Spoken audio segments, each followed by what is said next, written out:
andikwazi nokusibamba inhliziyo iyavuya wena thatha isandla sami oh oh ndisinikela kuwe baby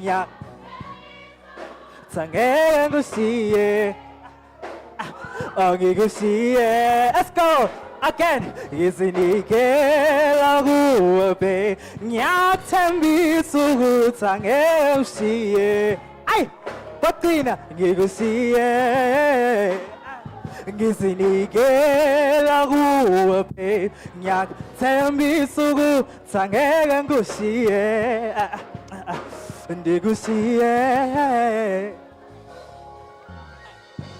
mama wandiyala what you bombing obakho you don't have to listen to the naysayers listen to your heart boy haya nanhloni wena ongawami ngizokuveza kwabantu ndikunike inhliziyo yami ndikunike isandla sa oh andikwazi nokusibamba inhliziyo iyabuya wena thatha isandla sami oh oh ndizinike baby ngiyathembisa angeke ndikulahle andikushiye sandwa sami ndizinikela kuwe angeke ngikushiye assemble let's sing along ndizinikela kuwe baby ngiyathembisa ukuthi angeke ngikushiye let me hear you guys assemble ngizinikela kuwe baby ndizinikela angeke ngikushiye ndikushiye nikulahle buya kimi baby ndizinikela kuwe baby ngiyathembisa ukuthi angeke ngikushiye oh ndikushiye ndizinikela kuwe baby ngiyathembisa ukuthi angeke ngikushiye ndikushiye andikwazi nokusibamba inhliziyo iyavuya wena thatha isandla sami Thank you so much. So, without a waste of time, we have very important people in this house. So we would like to continue with our session. So right now, we're going to have a conversation with the very own acting CEO of MTN Eswatini. Now, if I would give a small background, he will fix me there and there. He's one guy who has actually worked in different places. He has worked with MTN Sudan. He has worked with MTN Ghana. He has worked with MTN Eswatini. And he's here, right here today. I think we also have to acknowledge the fact that Logo Usogile, a whole CEO, came to us as students just to sit and have a conversation with us to hear what do we really want. Thank you so much.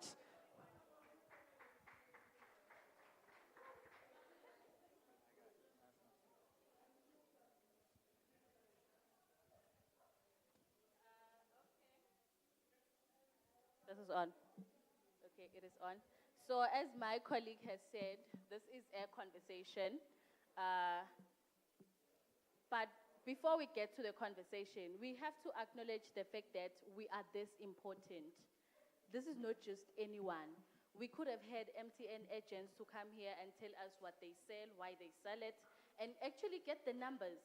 But he took the time, left office for us. So for that, can we please clap hands for him?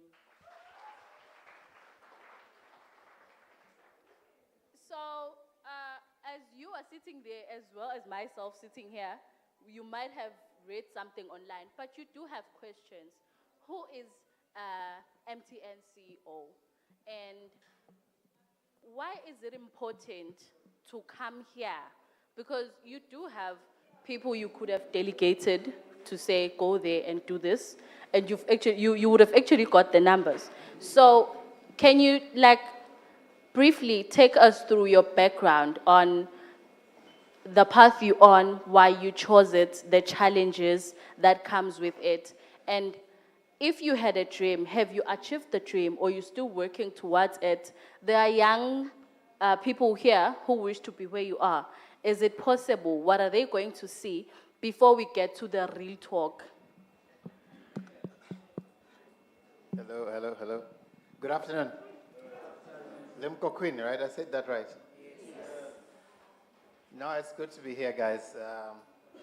Thank you first for making the time to spend with us. I'm not sure if you guys should be thanking me or I should be thanking you for making the time from your busy schedule, from your studies. We've been there as well at some point, being students, student life. I was born in Zambia. I'm a Zambian, educated in Zambia many years ago. I'm not as young as I look. Career, look, I had this, you asked me about a dream. Let me start there. My dream was to be an accountant. Okay. And I wanted to be an accountant at a young age, probably around 6 or 7. I was exposed to, I had uncles who, one was an economist and one was an accountant, and I thought that was quite a cool career path. And my family has quite a number of mathematicians and accountants and engineers. So I liked accounting, so I went with it. And that's really where I landed in university, studied accounting, and then started my journey in corporate, initially working in a consultancy. Very young then, we were the ones that would prepare what we used to call incomplete records. Incomplete records, I don't know if there's any people studying some kind of accounting, but incomplete records is small businesses who don't have proper records, and you sort of support them or help them to complete their records through using certain avenues of combination of information that you have, information that you don't have, and figuring out how to finalize their financials, and we'll take those through until they're audited. So that's where I started. And then I transitioned to an organization called G4S. It's a security integrated organization. You'd know it. It's quite big in South Africa. It's quite big. But most of Africa, it was, and I think even in the UK. So worked there in finance. Then I joined a company called Kobil, finance predominantly, growing within the finance department. Joined MultiChoice after about 3 or 4 years. And then I didn't stay very long in MultiChoice. I think I spent about 2.5 years. And then I got the opportunity to join MTN. At the time, I joined as a manager doing business planning and treasury. And then I grew within MTN Zambia at the time, from treasury manager to senior manager in finance, and then I eventually started working with the CEO and looking at strategy of the business. And then I was asked to, around 2016, I was asked to move to Rwanda to support them on a project to support them setting up performance management and strategy. And then from Rwanda to Johannesburg, I joined the group, and I've been there since in my role as the regional general manager for Southern and East Africa, looking after operations. And it is within sort of the context of that role that, in supporting Eswatini when Wandile was left the business, I was asked to come and act and support the business through the transition period. But yeah, look, my journey has had many twists and turns. Since 2016, I haven't necessarily been in finance. I pivoted into commercial So I do more commercial with a strategy. I've done pricing um, and many, many other things. I've worked in other countries. You did mention I worked in Ghana. I worked in Botswana as well. There was a time when they needed support when their CEO was leaving. So I worked in Botswana. I've worked in South Sudan. I've worked in Kenya, and you mentioned Ghana as well. So, but that's sort of, there's so much to talk about on my journey, but let me pause there and see if you have any clarifications that you need. Thank you so much, CEO. We would actually love going deeper, especially on your career journey. We have heard already that your early ambitions was being an accountant, but through life and through what maybe, let's say, God destined you, you found yourself actually holding very important executive positions. So we would really love to actually go deeper and actually take us in your leadership seat that you moved into leadership. What was maybe, we wouldn't like to say, let's not give detail, but maybe you would say your biggest mistake, your biggest achievement, and how did it feel? You know, moving from the finance into management, now looking at the whole, from, commerce thing. Thank you so much. No, thanks. Look, it's leadership has many facets to it. I've held a number of leadership positions starting from a very young age. I was appointed a manager, I think I was 21 or 22. And it was very difficult because I was leading people that were much older than me. So it has always, with every elevation, I have always started with doubt, whether I'm ready or not for it.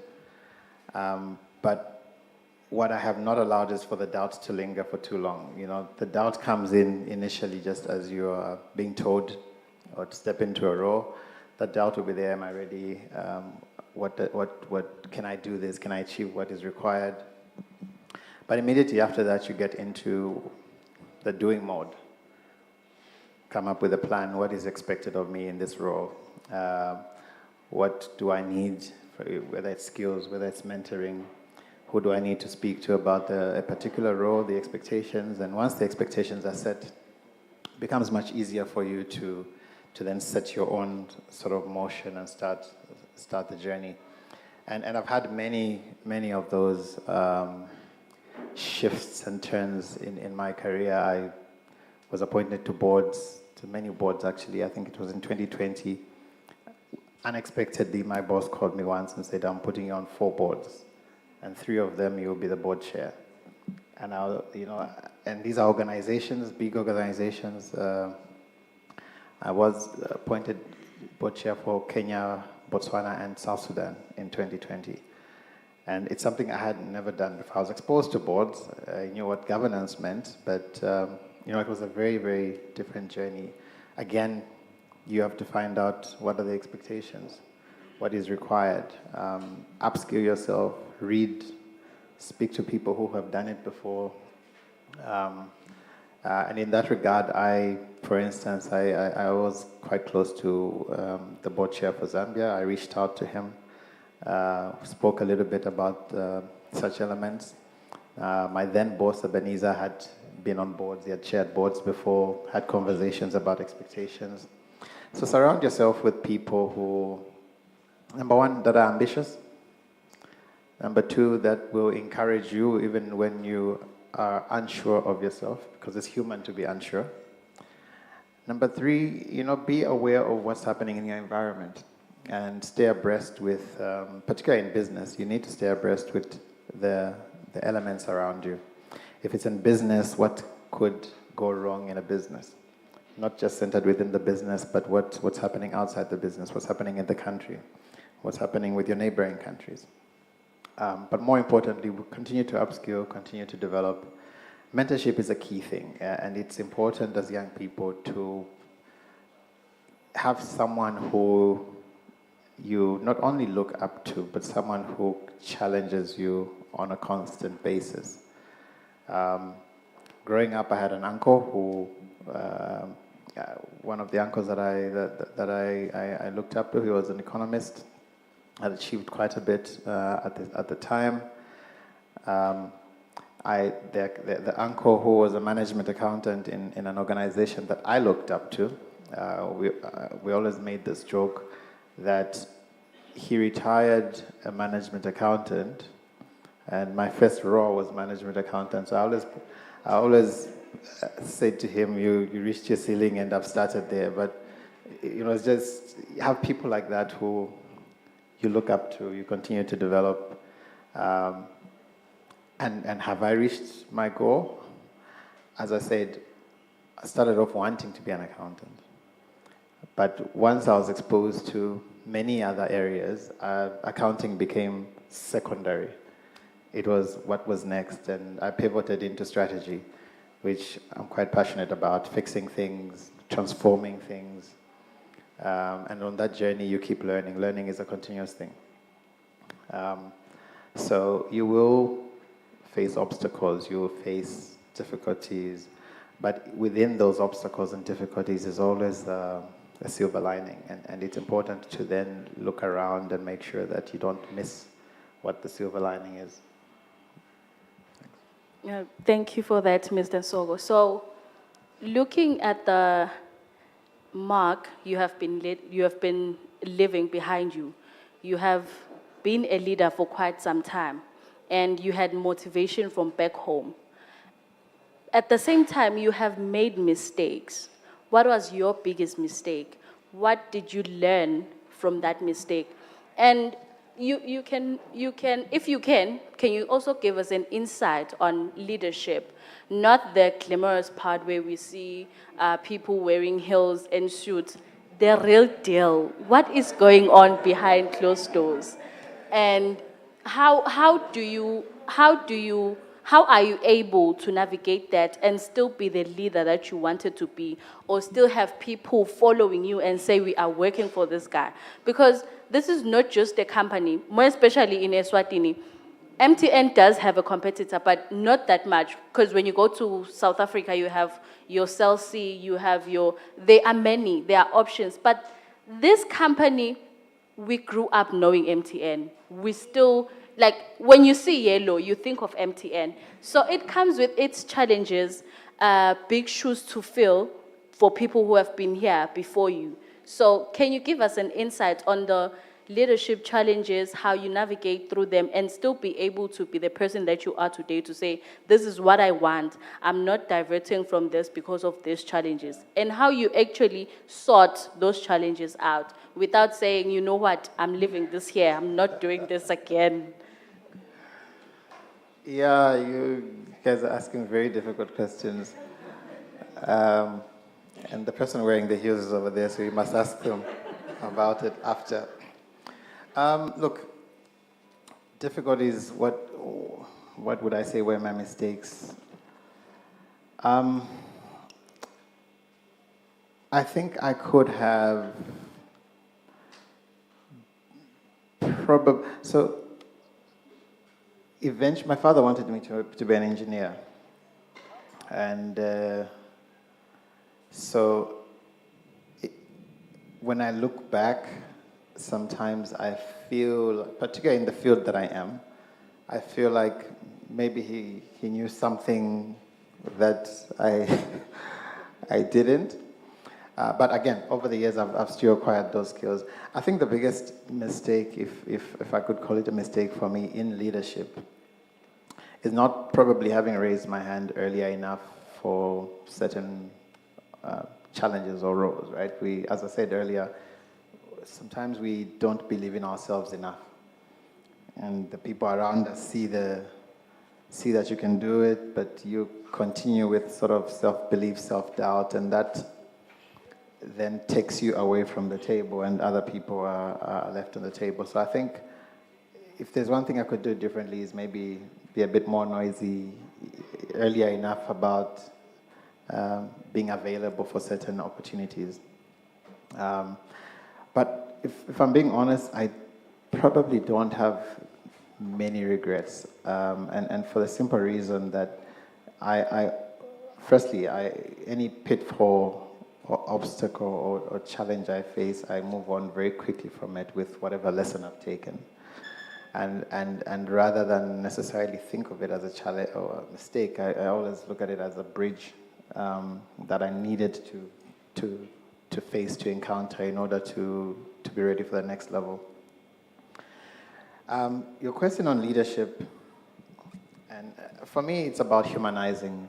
Leadership is, I'm sitting here today not because I'm better than everyone else. I'm just, it's a privilege for me to have been asked to lead this organization at a particular time.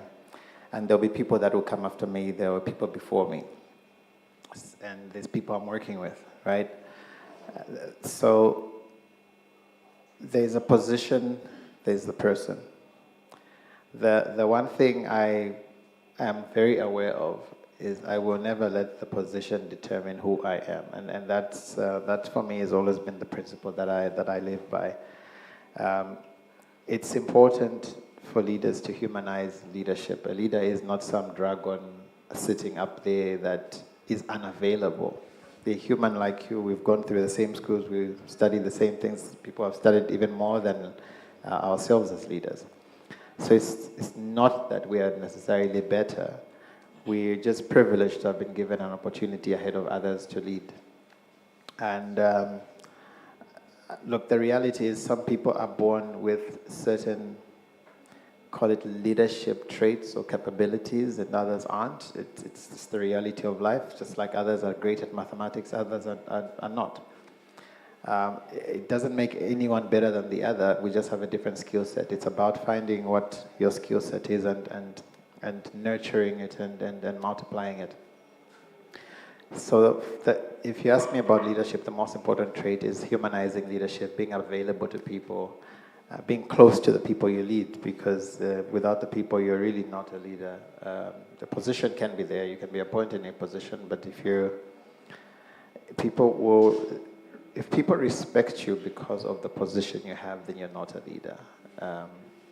They must respect and want to be led by you because of your vision, because of how you motivate them to do more, because of how you show up every day, and if there's a true test of your leadership, you must try and see what those same people you are leading do to you when you leave. Because if they were happy that you left, or they couldn't wait for you to leave, then really it was the position, it had nothing to do. It wasn't, you were not a leader in a sense, right? You were a manager or a boss, but certainly not a leader. And that's the principle that I live with, or by. Thank you so much, Mr. CEO. Before we leave the leadership conversation, in leadership there are theories or systems we use to actually lead people, learning from other international leaders. And so if you would share maybe a book that you feel like is going to work for us, out of the books that you have read, obviously, or maybe a theory, maybe you say you would give us that specific theory. You say, out of all the places I've worked, this theory worked for me, especially because you are one person who have worked in a lot of environments, which means you need to adapt in a lot of different economies. Economy in South Sudan, economy in Eswatini, two different. Economy in South Africa, and economy in Kenya, two different. So which theory has actually worked for you as a leader to actually help you firstly adapt, be innovative and creative as you are? Yeah, it's a great question. The simple answer is situational leadership. You can't lead everyone the same way. You can't lead the same way in every environment or in every situation. It has to be situational. And you can't lead your team the same way because they're different people. There are people who want to be left alone, told what to do, and then leave them alone. There's people that you must every day knock on their doors and ask, you know. So people are different, and because people are different or situations are different, situational leadership is a principle that I was exposed to many years ago, and I've always lived by it, and it has worked for me quite well. I can't remember the book, but I'll tell you before, by the time we leave, I'll look it up. Yeah. Okay, thank you, Mr. Sogo. So to keep this a conversation and not a lecture, because I can see most of you are looking at us and thinking, why are they having the conversation by themselves? So we are going to have just one individual. I'm going to emphasize on this. You don't have to ask a question because we do have the questions section where you ask questions. But from what you've heard listening right now, can we get just one person, your personal input or perspective as to what the CEO has said, to say, oh, from what you've said, this is what I get, or I would like to emphasize this to my fellow colleagues. Just one individual, because this is a conversation, and we are not here to just sit in front of you and have the conversation with the CEO, only the two of us. It's for the whole school. So just one individual. You have been listening. Do you have something to add?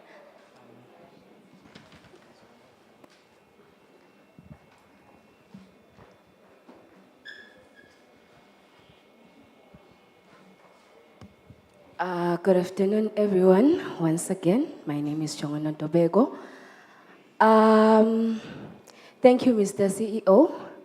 I think what I grasped from what you have said is that as a leader, you have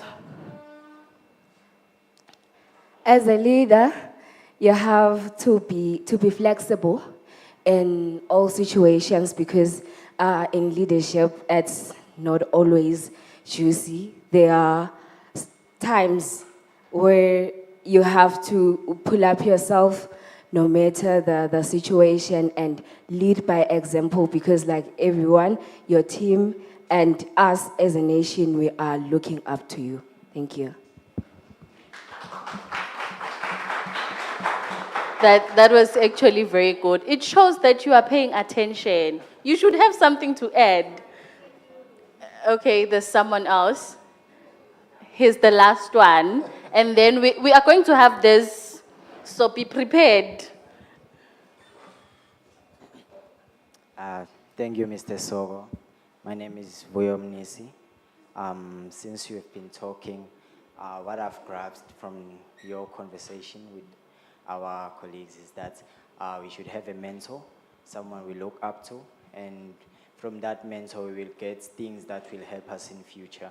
And since you've been talking, you also mentioned that we don't have to let our positions make us change who we are. So I feel like if I get to that point where I'm going to be at a certain position, I won't let that position change the person I am. If you are nice to people, you'll always be nice, and make sure that you also help those in need, and don't let your ego of not employing other people, but also employ other people, not only your family members and the people that you know. I thank you. I'm still saying pay attention. Pay attention. So coming back to you, Mr. So you had said we were asking difficult questions, so we were giving you a breather. So coming back to our conversation, there is customer obsession and innovation. In businesses like MTN, that is very important. And we might not put it as the real base of the organization or the company, but it is important. It's one of the key elements in the business. So if you can just take us through on why it is important, and as a company, how do you maintain the numbers? Because earlier on, we had some sort of a conversation again where we were told that as young people, we only chase value.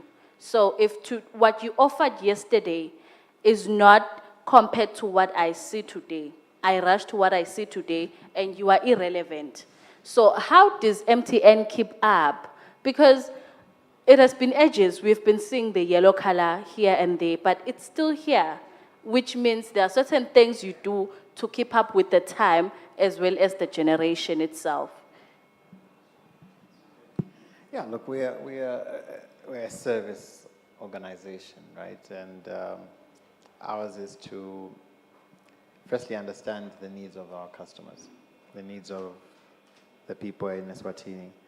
Understanding those needs requires us to be close to you, like today, for instance, getting feedback from you. That's part of the journey for customer centricity and customer obsession. But what's important is that once you've got that feedback, when we get back to our offices, is we then obsess to make solutions and make sure that we create what you consider to be value. But then, if you think about value, value has many pillars to it. Normally, people chase the price only on a day-to-day basis. But for us at MTN, value is actually more how you experience us. How you experience us is about, do we have a network that you can use? We've spent a lot of money building a network that you can rely on, that you can trust. We've spent a lot of money on building a network that covers the entire country. That for us is value.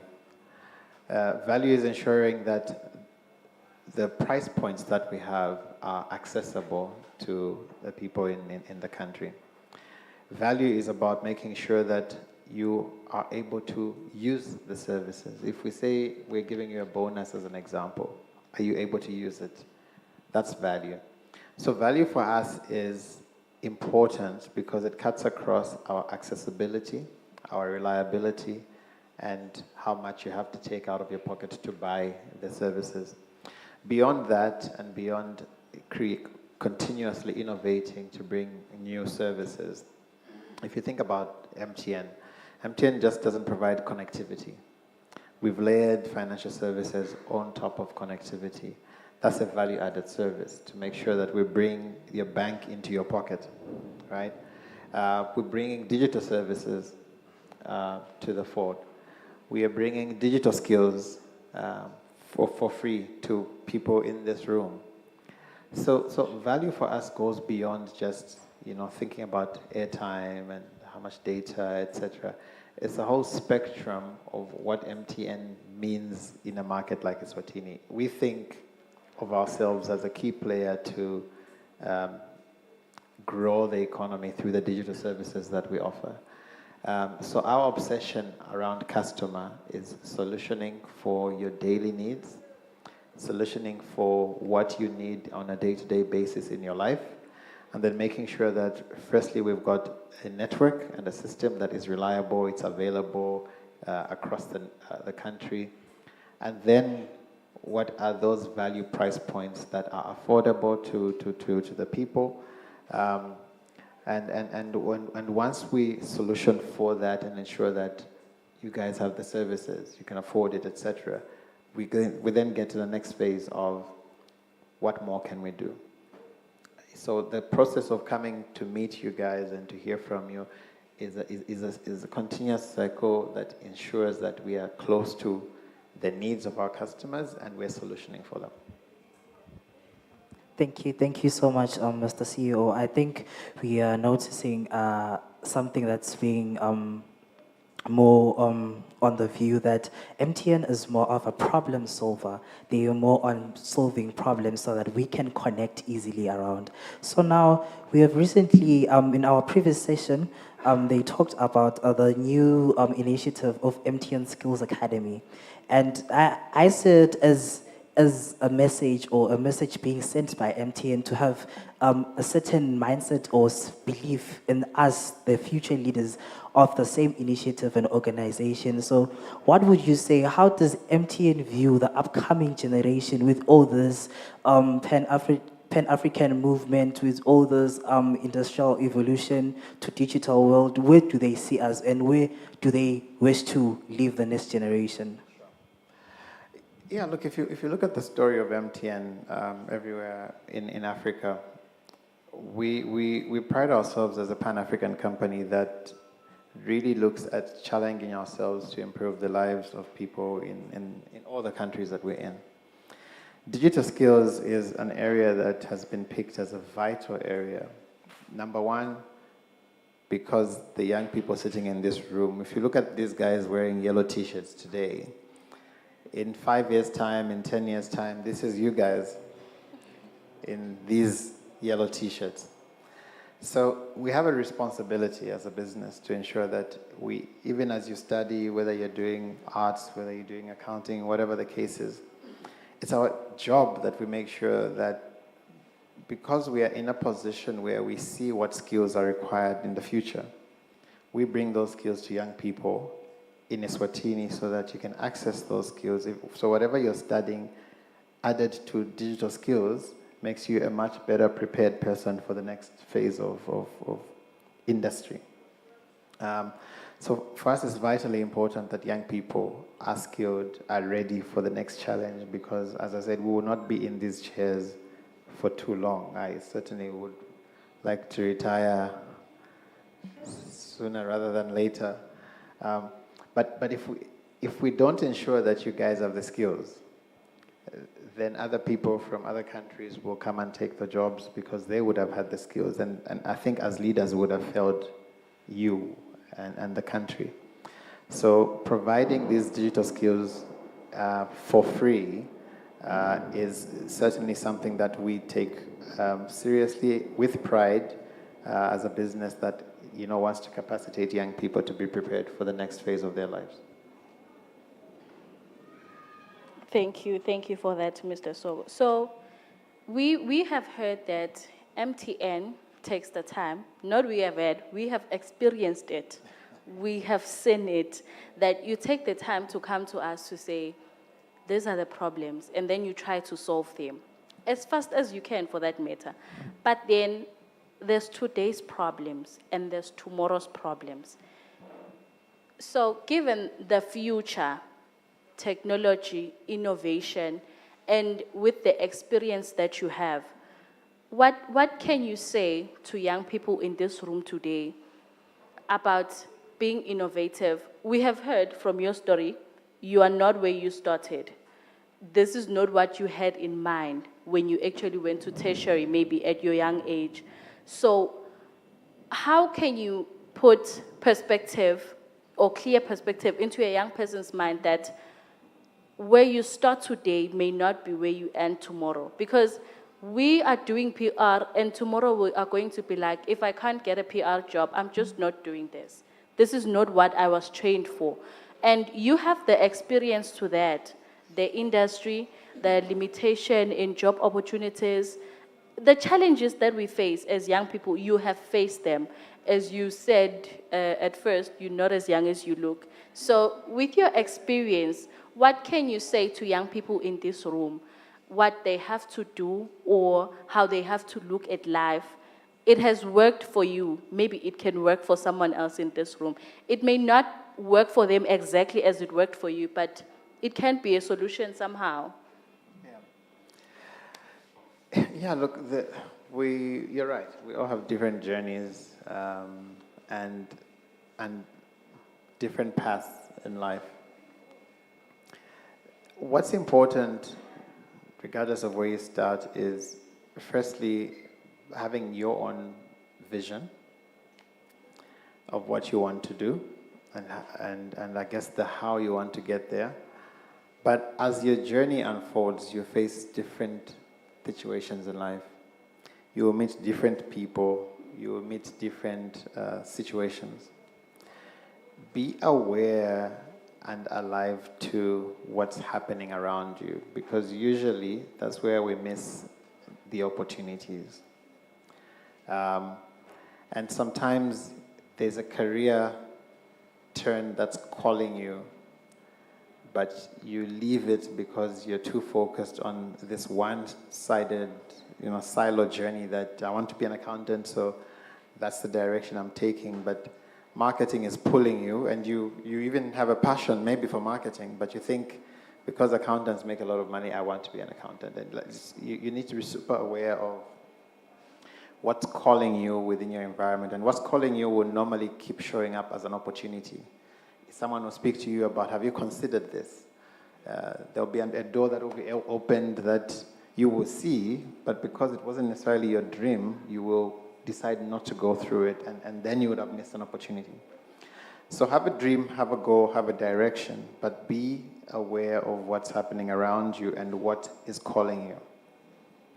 There's a few, strangely enough, there's my path from accounting to treasury to business planning to strategy, when I look back, was exposure to what I needed to be ready for when the opportunity came. So you can ask me anything about a business like MTN, I'll be able to answer your question, whether it's network or IT, whatever, I'll have a sense of what's happening. Purely because I was very quickly exposed to pretty much every area of the business. And if I had focused too much on my accounting, I probably would have been CFO somewhere, and maybe I would have hit my ceiling. So position yourself for what you want. Follow your dream, follow your vision, but be aware of other doors that are opening around you that you might miss, is really the advice that I would give. And I've seen many people, I've friends who studied journalism, worked as a journalist for a few years, and then the corporates kept on asking them if they could do PR. And 2 corporates approached them, and then eventually they said, let me try this PR thing. And then they went to become one of the key leaders in Africa in brand, in brand management and design. So just be aware of what's happening around you and what doors are opening that might not necessarily be the path you thought you would take, but those are the doors opening for you that you should consider taking, and maybe that's where your calling is. But for sure, there'll be frustrations, guys. I have a friend who studied together, and then I think we were 27 or 28 at the time, and he was appointed the CEO of a company. And there I was as a senior manager sitting in MTN thinking, my friend is CEO, we're 28. I felt like I am failing. But the reality is that it's just a different journey. And so stay focused on your journey. Stay alive to what's happening around you. And just keep focused on your own direction. Thanks. Thank you so much, Mr. CEO. All right. So we will open a platform for a few questions once again.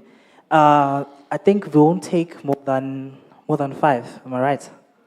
Five questions, just so that we can continue with our programs. 5 questions from the floor. Please just raise up your hand.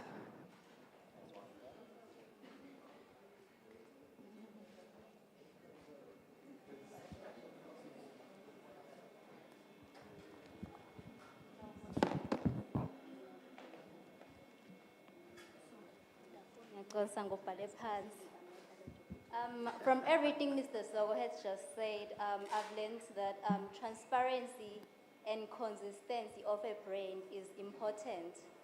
And as Mr. Sogo has shared his experience and his values, he seems to be a person who is honest. Can I just put it like that? Who is honest? So if MTN was not transparent, was not a consistent brand, was not communicating well with the public, was maybe sometimes dodging us somewhere or somewherever. Maybe they are promising to give us 1 GB and then they do not do that. I think maybe Mr. Sogo was not going to be here now. So I want to say thank you, MTN, for being transparent. Even to me, you are transparent. So my question is, how does MTN ensure that it maintains customer trust, and what is the secret behind this strong reputation during situations like network issues and public crisis. Thank you. I'm asking all that.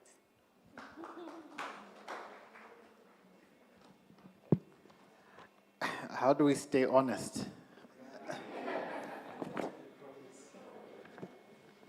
I mean, honesty is honesty, right? It's look, it's got to be a principle that you have as a business, and you need to stick to it.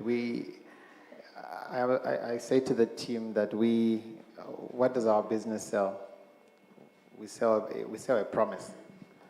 A promise that you will be connected. You will give us your money and you will be connected. That's the promise that we're selling.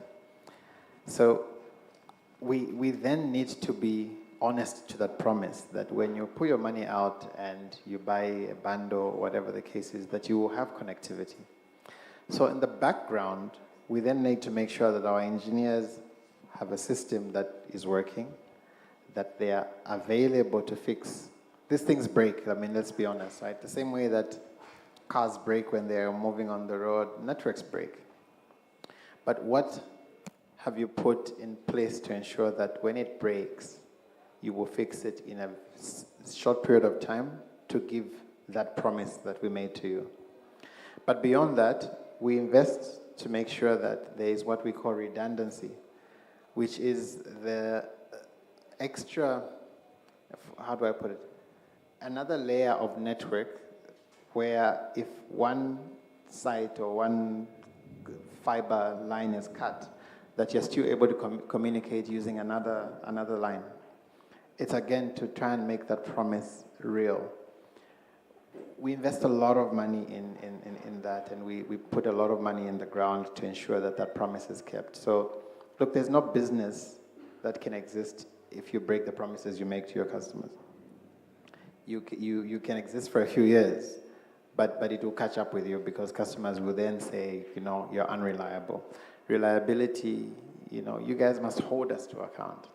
You must hold the service providers that take your money and you cannot use the service. Hold us to account because it means that we're not keeping the promise. And wherever we are not keeping the promise, this is why we are here to discuss this with you. Tell us to our faces what is not working for you so that we can then go and fix it. But that's really how best I can answer that question. We sell a promise. Every day when we sit together as a team, our job is to ensure that we keep that promise. Thanks. Nginibikelele nonke endlini. Ngiwakamabuza Sibongo. Yeah, ngiwakamabuza Sibongo, and I am an artist. I go by the name Ace Jules, and I've won last year's MTN Bushfire Firefly. So you were talking about having to take opportunities and making as much noise as you can and not have a tunnel vision, but always take the detours that will actually lead you forward. My question would be, we've seen you partner with people like Banele, We Just Love Music from, what's the name of the podcast again? What's the Story of Swatini with MTN Momo. And then you've also partnered with MTN Bushfire and Firefly, which is huge.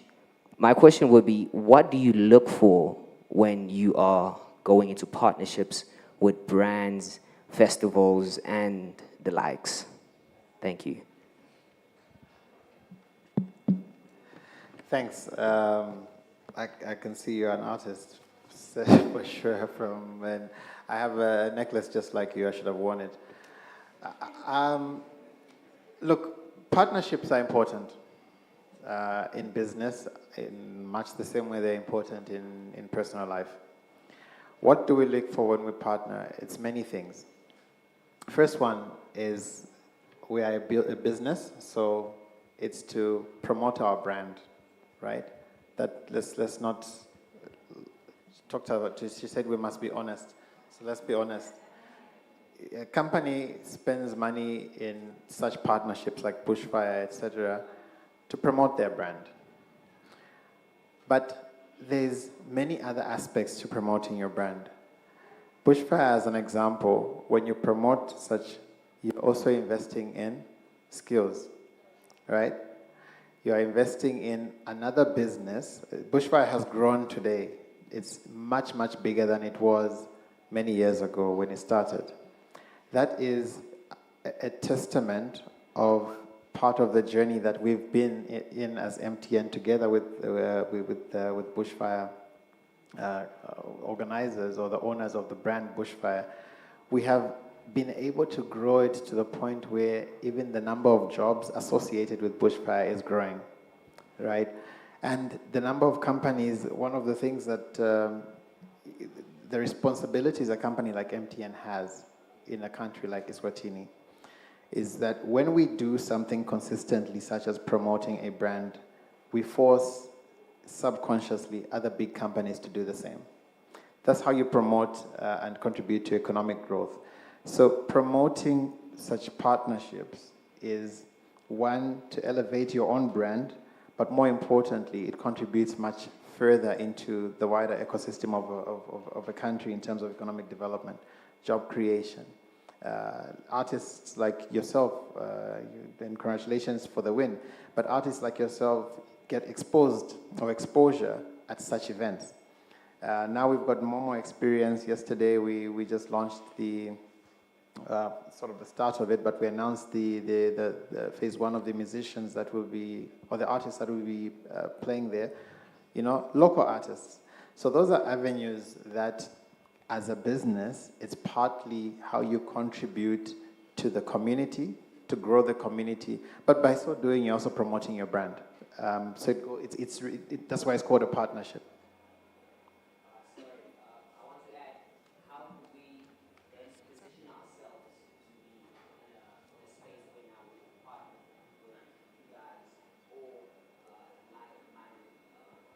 Sure. Look, it's simple. Very soon, and maybe I'll ask our Chief Marketing Officer, Meshach, to pull you to the side. But very soon, we will be announcing something quite exciting for artists like you. It will be something that we have crafted, that we've created. It is exactly designed for the question you've asked.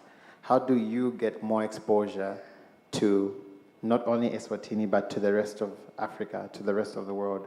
What platform can you put your content and be able to monetize it? So there's a nice thing that we have been busy with. I'll ask Meshach to pull you on the side. I don't want to spoil the big thing, so he'll pull you, but you will see in a few weeks' time that we're addressing exactly what you're referring to. We will continue to partner with people like you. We will continue to promote and give avenues where you can showcase your services, or sorry, your talent, and see how you can then monetize that going forward. Thank you. Good afternoon, Mr. Good afternoon, CEO. sir. I'm happy to announce that you are my role models.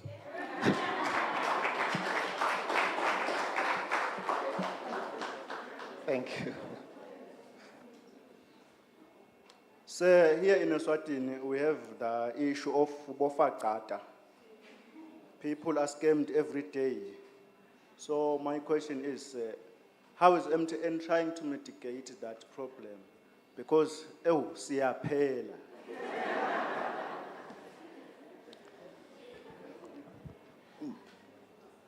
Thanks for the question. I heard this term when I first came to Eswatini. I did not know what it was, and I did not ask because I like to learn through sometimes just observation and a bit of research. But then they actually tried to scam me a few weeks ago. So they're not only targeting you, they're targeting everybody. And they've tried to scam me 3 times now. And the only reason I was able to pick up on it is because I know through knowledge, of course, that these scammers are out there. They're targeting everyone. They call you. Now they're even using the emblem of the police. So they're at it. And look, we have to be, one of the things we have to be honest about is that criminals are always innovating as well. As we close the loopholes, as we close the loopholes that make them successful, they are also innovating for the next phase of the scam. As I was saying, the only reason I was not scammed the day they tried to scam me was because I was aware and I was able to say, but you're the scammers, and then they cut the line. So information is critical, and we need, as MTN, to continue to educate the public around how the scam happens. And remember, these scammers get information from you to be able to scam you. So how do we then, educate the public to be more protective of their information, number one. To educate the public on how, at least with the information we have, how the scammers are going about this. Your password or your PIN, for instance, MTN can never call you. Nobody from MTN will call you to ask you about details of your account. In much the same way that if you get a call and they're saying we're calling you from the police because we're investigating the fraud, but they're asking details of your number, your password, then you know already that it's a fraudulent activity. The police will ask you to go to the police station physically to do an investigation. They won't try and get information from you over the phone. So we need to capacitate our customers and the public in general a bit more about how the fraud happens, how to protect their information. So we will continue our efforts to give a bit more information, and we are discussing with the team what's the next phase of engagements with the public to educate. But look, we are also on the back end trying to solution through technology. In some markets, some of the things that they implement is that you do a transaction, there's a lag between you approving and it reflecting, just so that those things can be done. It's possible, but remember they also cause a delay. If it's your account and you want to transfer money, you will also suffer the delay. So that again causes a service problem that we must solution for. We are thinking about looking at tools. There's AI these days. We're looking at how can AI help us to be able to detect some of these elements and come up with certain ways to prevent it, or at least to try and mitigate it. So we're solutioning for it, I can assure you. It's something that's keeping us awake as well. We are worried that our customers feel the pain of being defrauded, losing money. And very soon we'll do, again, with the public, another campaign for education. But we're hoping that we'll have some new solutions that we can bring technically to try and mitigate it. It can never be 100% eliminated for sure, but we'll have to see how we mitigate it going forward.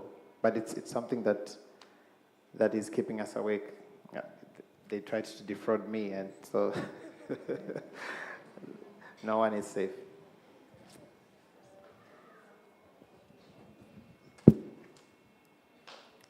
Good day, everyone. My name is Mabuza Danele, Marketing Officer for Ezulini United Football Club.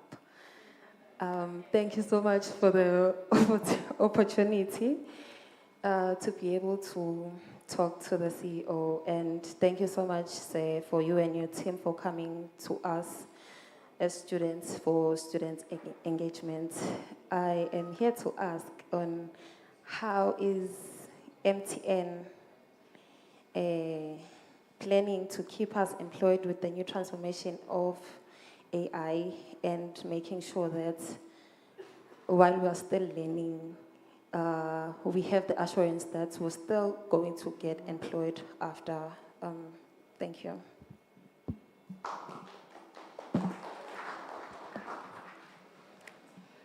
Um, Digital Skills Academy. You remember the Digital Skills Academy we spoke about? It's, again, it's a way to, you said you're a marketing manager, well done to you. Please upskill yourself with digital skills. There's courses, by the way, teaching you on AI. AI is an enabler. Yes, some jobs will become redundant because of AI, but AI will capacitate other jobs.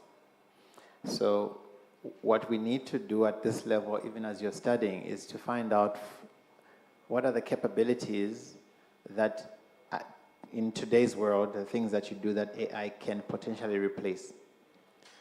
What other skills can you learn?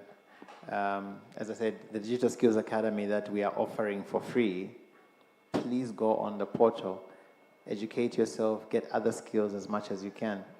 But for me, AI is actually more an enabler than it is necessarily something to be worried about. Marketing people, you can use AI to do your work better. AI has access to much more information than you can process in a day.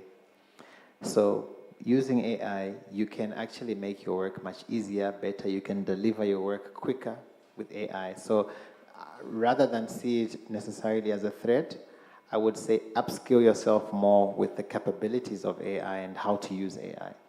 And then with AI, make your work much easier and to do. I use AI quite a lot. Sometimes I sit in my office and there's a question that has been nagging me.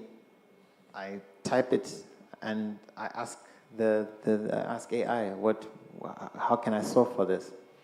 And it will pull information from everywhere in the world and give you suggestions and give you examples of how a problem you're facing today was solved 5 years ago.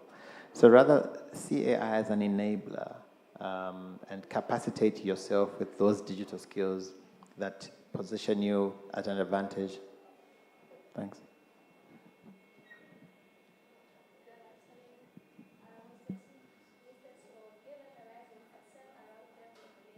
Sorry, I can't hear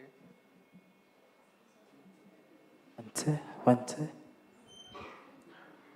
Good afternoon, Mr. Sobo. Given the rise in concern around gambling-related harm, which has now become a social issue, what are measures that MTN is implementing to address this issue?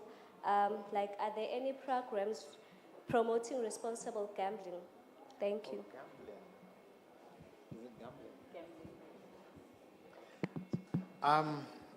Yeah, I did say you guys are asking difficult questions. Look, gambling is problematic in many respects, and it's quite prevalent more and more among young people. As a business, to the extent that we can support the government on that agenda, we can. But the difficulty with it is that, for instance, our products and services are governed by the gambling board, and that's why we deliberately do not offer certain elements of gambling services. But these other institutions are out there and they make it available. I think the most important thing is to ensure that, for us, ensure that in society, we keep young people preoccupied with elements that grow them is probably the more important thing than walking to a store that is offering gambling services.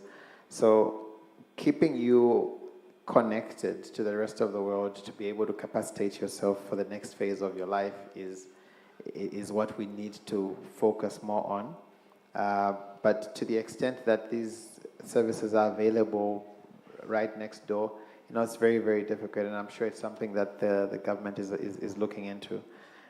You did see an article in the press, I think it was last week or the week before, where the government is concerned about it, and it does look like they're putting measures in place to address it. So we'll keep an eye on it, and to the extent that we can support as a business, we certainly will.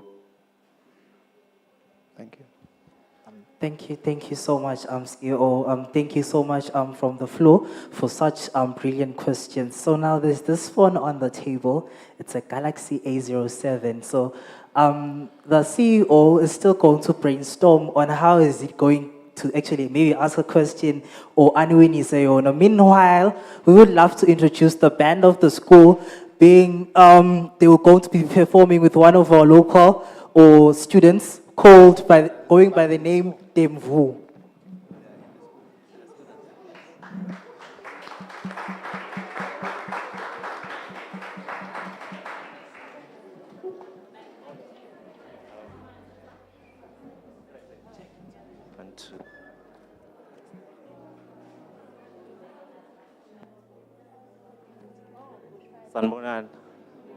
Sanbonan.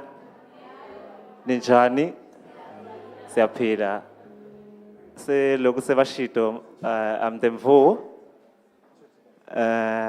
I'll be performing one of my songs, unreleased song. I'm a student at Limkokwing. I'm doing music design.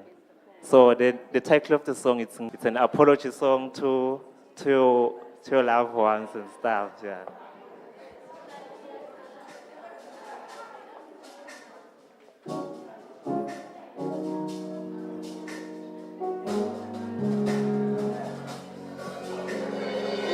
You can relate to the song.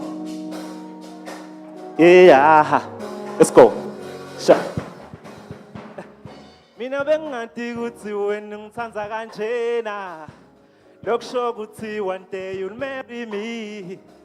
Mina bengathi kuthi wena ngithanda kanjena. Lokusho kuthi one day you'll marry me. Mina bengathi kuthi wena ngithanda kanjena. Lokusho kuthi one day you'll marry me. Mina bengathi kuthi wena ngithanda kangaka. Lokusho kuthi one day you'll marry me. I wanna mess again, no more. Noma sengidlulile, ngiyavuma ngiphucile. I don't wanna mess again, no more. Noma sengidlulile, ngiyavuma ngiphucile. I don't wanna mess again. No more, noma sengidlulile, ngiyavuma ngiphucile. I don't wanna mess again. No more, noma sengidlulile, ngiyavuma ngiphucile. Lalela, nami ngiyakuthanda pretty girl. Funa ube wami till I die, phindze kukhube no more. Every time I'm feeling struggling, mase kuphela umnyaka. Kepha kuwe kuhlukile. Angifuni lo munye nguwe libambo lwami. Nokuthanza kude kuphela amancebe enhlitweni yakho. I will hate you no more, cause of my priority. Yeah, you're my everything. Mina bengathi kuthi wena ungithanda kanjena. Lokusho kuthi one day you'll marry me. Mina bengathi kuthi wena ungithanda kangaka. Lokusho kuthi one day you'll marry me. Mina bengathi kuthi wena ngithanda kanjena. Lokusho kuthi one day you'll marry me. Mina bengathi kuthi wena ngithanda kangaka.